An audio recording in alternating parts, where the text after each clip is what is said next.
কালো রঙের কোল্ড ড্রিঙ্কসকে। কালো রঙের কোল্ড ড্রিঙ্কসের মধ্যে এটা প্রত্যেকের জেনে রাখা উচিত।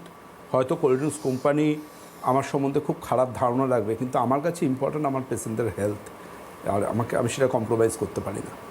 যে কালো রঙের কোল্ড ড্রিঙ্কসগুলো কার্বোনেটেড ড্রিঙ্কস, যেগুলো খুললে ফস করে আওয়াজ হয়, বাবলি ড্রিঙ্কস বলি আমি বারবার, বাবলস বেরিয়ে আসে, ফস করে আওয়াজ হয়, এই যে ড্রিঙ্কসগুলো কালো রঙের, এর মধ্যে ম্যানুফ্যাকচারাররা ফসফরাস মেশায় বা ফসফেট মেশায়, যেটার এফেক্টে এটা দেখতে খুব সুন্দর লাগে, টেস্টটাও ভালো হয় এবং এটা প্রিজারভেটিভেরও কাজ করে।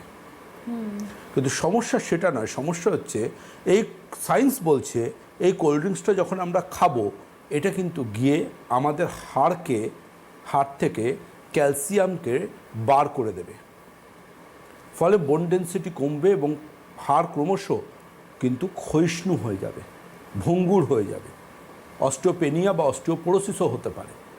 সুতরাং be careful from cold drinks, বিশেষ করে কালো রঙের কোল্ড ড্রিঙ্কস। এই কালো রঙের কোল্ড ড্রিঙ্কস খেলে কিন্তু সায়েন্স যা বলছে আমি সেটাই বললাম অ্যাজ এ ডক্টর। সুতরাং আপনাকে ভাবতে হবে আপনার বাড়ির ফ্রিজে এই ভয়ঙ্কর বিষাক্ত পদার্থটা আপনি রাখবেন কি রাখবেন না। এটুকু বলে রাখি, ওটা দিয়ে কিন্তু খুব ভালো বাথরুম পরিষ্কার করা যায়।